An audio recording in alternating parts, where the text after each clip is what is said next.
You are welcome, sir. Good evening. Yeah, as a lecturer and as a dean, how is our institution preparing students for the industrial challenge ahead of them? There are twofold. When we talk in terms of polytechnic education, our students, there's what we call entrepreneurship skill. This very particular entrepreneurship skill, the students will pick one of the skill, be it in engineering, be it in industrial production, be it based on their work, especially in engineering. Okay. So some people will say we pick something like uninterruptible power supply. They will do the design and work on it. Okay. As well, some people will work on assembly of computer system, and they will do it. Okay. And even they normally do something that will be of benefit for student training. Okay. In the laboratory. That's one aspect. Another aspect is through their project. So students normally pick projects that will be useful outside. Okay. And we normally, with the staff within the polytechnic sector, normally patronize all these things. Okay. The other things, when we talk in terms of the student normally go out for industrial, which we call student work industrial experience, where you get skill. Okay. We call it SUES. So then when they go out, that is training for about 4 months, which is about 16 weeks, 16 to 17 weeks. Okay. So they can actually come to your end or any other production establishment. Okay. To gain industrial experience. And the other aspect, when we talk of university students, it depends on the program of that university. If they are awarding Bachelor of Engineering, the first thing for the student is to go for SUEPS. Okay. They call it Student Work Experience Practice. Okay. So that one will take them for about 13 weeks at the end of 200 level, year 2 of their program. Yes. Having done that, by the time they reach year 3, okay, they will go on industrial training. Right. And that will take 3 months. Okay. So the next one will take 6 months, in total making a year. Yes. So that is how to prepare the student for the challenges ahead of them after graduation. Then how are we not meeting up, the engineers in this country? How are we not meeting up with our colleagues in foreign countries? For example, is it the problem from the classroom or in the industry? Because we can see, let me have this, we can see that a lot of projects there, we have students making them in the school, wonderful ones. Like last week we showcased students that made a vehicle, but in the industry we are not getting it right. The major problem is that has to do with the curriculum. The curriculum we are using in either polytechnic education or university education is not linked with the industrial expectation. And this has to do with the government. If the curriculum is being designed and is designed in such a way that industry is involved, which currently Current is working towards. Okay. Because Current are part of those people that did OBE, okay, outcome-based engineering training. Okay. So I was there in Abuja for a week-long training. Okay. So that the Current is planning to change the curriculum in such a way that the industry and the classroom will have a linkage. And then thank God it was well attended.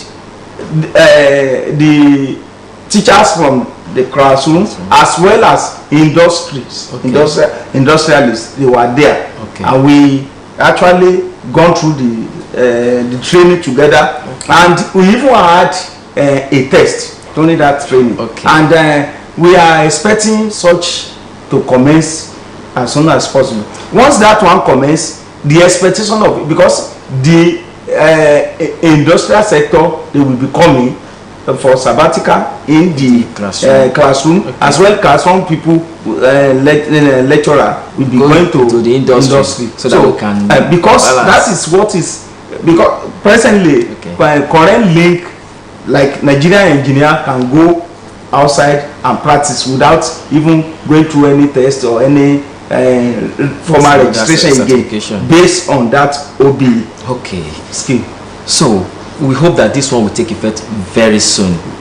That's our expectation. Now, what happened to those research work and to those projects that project in the undergraduate level, research work for the master's, research work and PhD?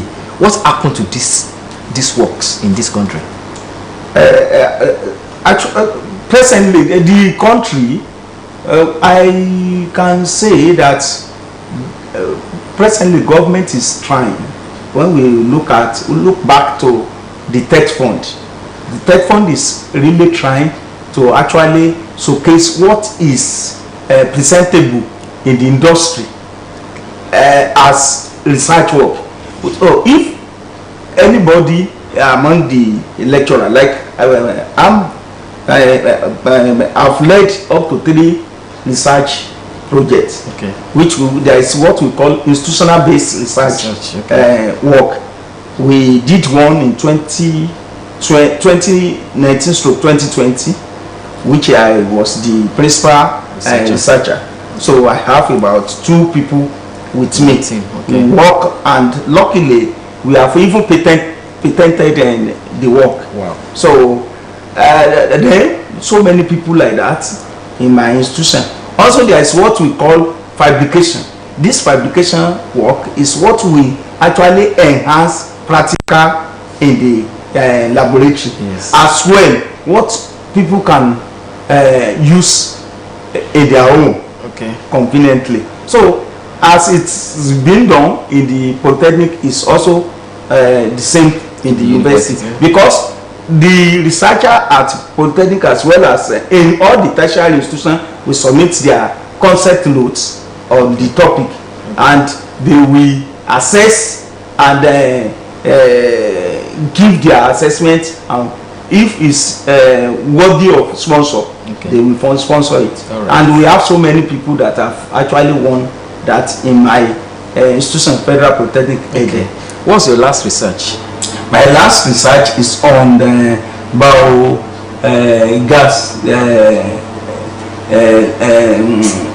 biogas. So we make use of the rubbish within the polytechnic system, and we use it to generate gas, which is currently being used at school Department of Hospitality and Resource. We are using that at Federal Polytechnic now. How can we now make it available? If the fund is ready, so not only at Federal, we can do it elsewhere. So because that project did not involve only Federal Polytechnic lecturer alone. We have people, lecturer from Osbc State University that involve, Adeleke University involve, even some State College of Technology, but I'm the lead research. So the research cut across so many institutions. Because we were about 5 or 6 researchers in that very particular. We hope when OBE comes to light, all these things will be resolved. We'll be able to interface the industry with the classroom. All this research work will not just waste away. Once OBE comes up, the classroom work will be tailored to the need of industry. All right, sir. As a lecturer also, what Okay, before I go there, I have a very funny question. Okay, go ahead. Lecturers in Polytechnic, they build students, Yeah. but they don't employ them to be lecturers in Polytechnic. Okay. I don't understand. Why? Is the training different? Are they not trained to train in the Polytechnic? Thank you. It's not that. Lecturer in the Polytechnic, graduates of Polytechnic can be employed as an instructor. And once you employ as an instructor, you know, Polytechnic is known for practical work. Okay. So that person will be able to handle all things that are practical oriented. Okay. And with the parity between first degree and the HND graduate now. Yes, sir. So any student that have second class upper or distinction, so can be employed as assistant lecturer in the Polytechnic system. Okay, Technic University. Yeah. They say it's different training. What make a Polytechnic different from, in terms of engineers now, engineering practice? Yes. A Polytechnic trainer and trainee and a university graduate. What make the difference? A Polytechnic trainer is trained to be a middleman power. Okay. And it can be on the lower cadre as a technician or as a technologist.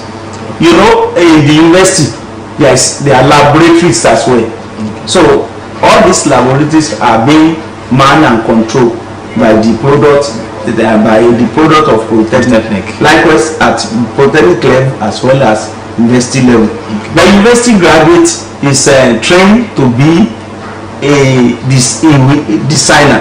He will design and give instruction to the technologists to implement it.